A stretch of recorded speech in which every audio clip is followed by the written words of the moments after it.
Assalamualaikum sahabat BBK, berjumpa lagi dengan saya, Kartini Dewantari, calon guru penggerak Angkatan 5 Kabupaten Rembang. Di video kali ini, saya akan menyampaikan tentang koneksi antar materi, kesimpulan, dan refleksi dari pemikiran Ki Hajar Dewantara. Ada 3 pertanyaan sebagai pemantik refleksi diri. Pertama, sebelum mempelajari modul 1.1, apa yang saya percaya tentang siswa dan pembelajaran di kelas? Kedua, apa yang berubah dari pemikiran atau perilaku saya? Tiga, penerapan setelah perubahan. Apa yang segera dapat saya terapkan lebih baik agar kelas saya mencerminkan pemikiran KHD? Sebelum mempelajari modul 1.1, apa yang saya percaya tentang siswa dan pembelajaran di kelas? Pembelajaran berpusat pada guru. Selama ini, saya menyampaikan materi lebih banyak berpusat kepada saya pemberi ilmu, mentransfer pengetahuan. Meski teknik diskusi sudah dilakukan, namun kurang memberi siswa ruang untuk mengeksplorasi diri mereka menggunakan cara-cara yang menurut saya baik, namun belum tentu siswa senang dan paham. Kedua, fokus pada pemahaman kognitif. Saya masih beranggapan bahwa pemahaman kognitif lebih penting dibanding mengasah cipta, rasa, dan karsa siswa, sehingga lebih mendorong siswa untuk memahami pelajaran, mengejar prestasi akademik. Motivasi siswa rendah, pasif, tidak berani berpendapat. Saya pikir siswa memiliki motivasi rendah, tidak berani berpendapat, sehingga saya harus memberi mereka banyak masukan, arahan yang sesuai saya. Tidak melakukan koreksi diri, kenapa siswa tidak berani berpendapat, karena tidak pahamkah, karena kurang nyamankah dalam pembelajaran? Berikutnya, karakteristik individu kurang diperhatikan. Sebagai guru BK, saya sadar betul tentang individual differences. Setiap siswa berbeda sesuai dengan hasil tes bakat minatnya. Namun pada kenyataannya, kurang memperhatikan kebutuhan karakteristik individu tiap siswa dalam pembelajaran. Masih menyamakan cara pembelajaran kepada semua siswa. Apa yang berubah setelah mempelajari modul 1.1?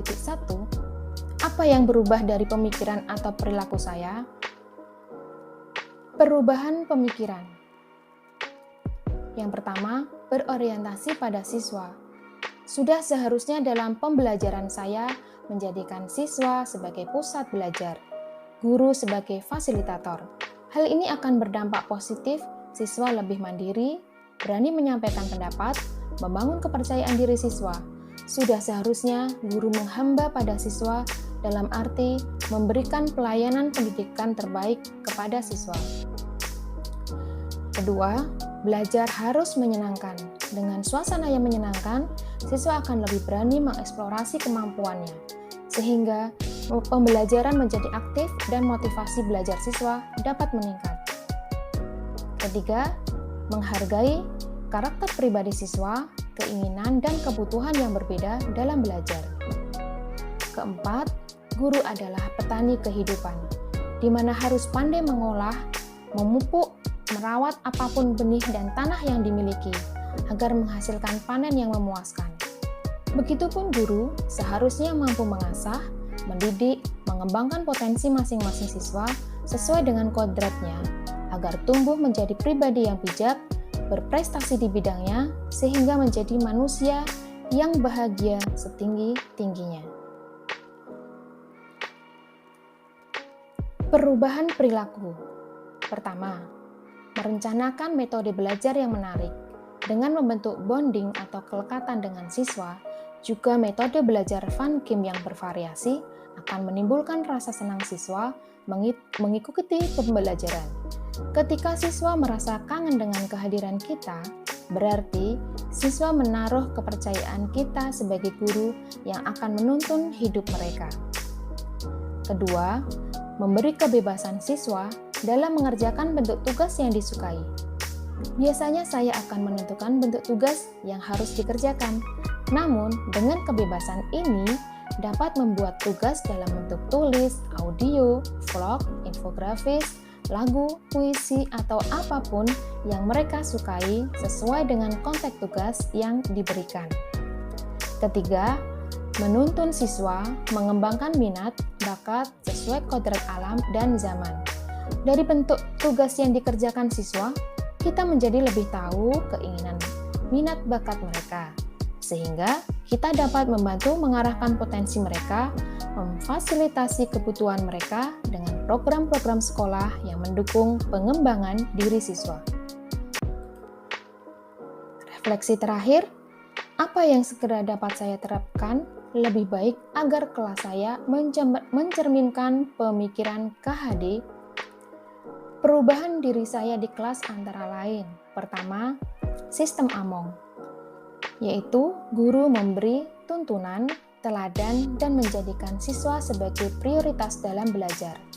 Sistem AMONG harus memperhatikan dua hal, yaitu kemerdekaan belajar berarti membebaskan siswa belajar dari siapa, dengan apa, dengan cara yang disukai selama dapat mengikuti tema materi. Boleh belajar melalui audiovisual, membaca, atau praktik. Siswa dapat memanfaatkan fasilitas gawai yang dimilikinya. Begitupun dengan bentuk tugas yang akan dikumpulkan. Belajar sesuai dengan kemampuan yang secara alami terbentuk masing-masing siswa, disesuaikan dengan kodrat alam, karakteristik individu, dan kodrat zaman, di mana saat ini siswa sangat familiar dengan metode belajar yang memanfaatkan IT. 2. Sistem PAMONG, guru sebagai fasilitator dalam pembelajaran.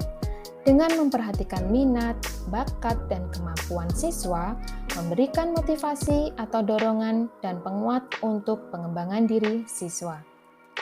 Ketiga, sistem taman siswa, di mana belajar harus menyenangkan, menjadikan sekolah tempat bermain sambil belajar yang menyenangkan dengan didampingi oleh guru yang mereka percaya mampu memberi tuntunan. Kesimpulan, dari apa yang disampaikan dapat disimpulkan bahwa pendidikan adalah melakukan proses perubahan yang menjadikan budi pekerti lebih bijaksana dan menjadi manusia bahagia setinggi-tingginya. Pendidikan itu among atau menuntun, ing ngarsa sung tulodo atau di depan memberi teladan, dengan menghamba pada siswa, memperhatikan kemerdekaan belajar dan belajar sesuai dengan kodrat alam maupun zaman, memperhatikan budaya lokal sebagai bagian dari pendidikan. Pendidikan itu pamong, ing madya mangun karso, di tengah memberi motivasi dan tuturi handayani, di belakang memberi penguat, dukungan moral, dan fasilitas yang dibutuhkan siswa. Pendidikan itu taman siswa. Aku menggendong bayi. Aku menggendong bayi. Apa mas? Menggendong bayi. Menggendong bayi. Nah, sahabat BPK, terima kasih sudah menonton video sampai selesai. Semoga bermanfaat. Mari bergerak untuk perubahan.